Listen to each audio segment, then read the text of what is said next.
Hey everyone, it's Mrs. Slauson. I'm going to show you how you set up your GoFormative account. First, you need to open up some type of browser. I'm in Chrome, and you want to go to the top and type in GoFormative.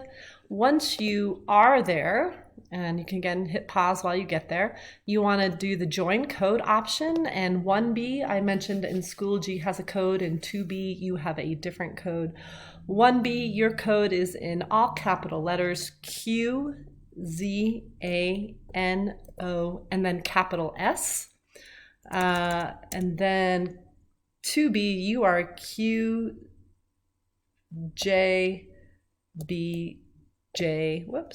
X, and then a capital C. So anyway, they are on Schoology. Hopefully you've written them down. I'm going to join as 1B. I will create my account. You want to do this as a student.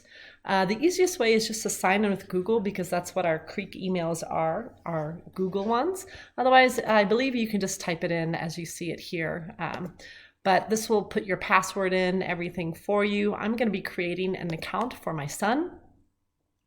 As soon as you get there, there's your name, your first name and your last name. Please keep it that way.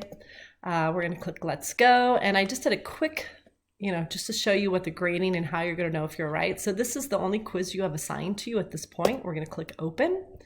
And I've got 2 questions. So what I want you to notice over here is this question mark out of 1. This question mark out of 1 means you've not answered the question. If you click on this, you're going to notice you got 0 out of 1. It's red. You got the question wrong. So when I click on Hobie, then I get it green, 1 out of 1, and that means it's correct. What is your math teacher's name? It's not set up to be case sensitive, so as long as you typed in Slauson, I am going to type in the wrong last name. And with 0 out of 1, I've made all these guesses and I still couldn't figure it out. I can't remember my math teacher's name after 3 quarters together.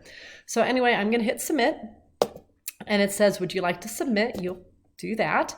And you can go back, you can see your scores, you can see the correct answers. So I'm going to click exit assignment. And now to see how I did, I can see my score over here. I got a 50%. What I'll do is, the correct answer was Hobie, and what's your math teacher's last name? You'll notice all the different ways I would have accepted your answer. Lowercase, uppercase, but spelling is important. So from here on out, whenever I assign you a GoFormative quiz, you will just go back to GoFormative and just log in, and you don't need an access code. And you will see the quiz that you're responsible for taking at the top, and you can go through this. That's it.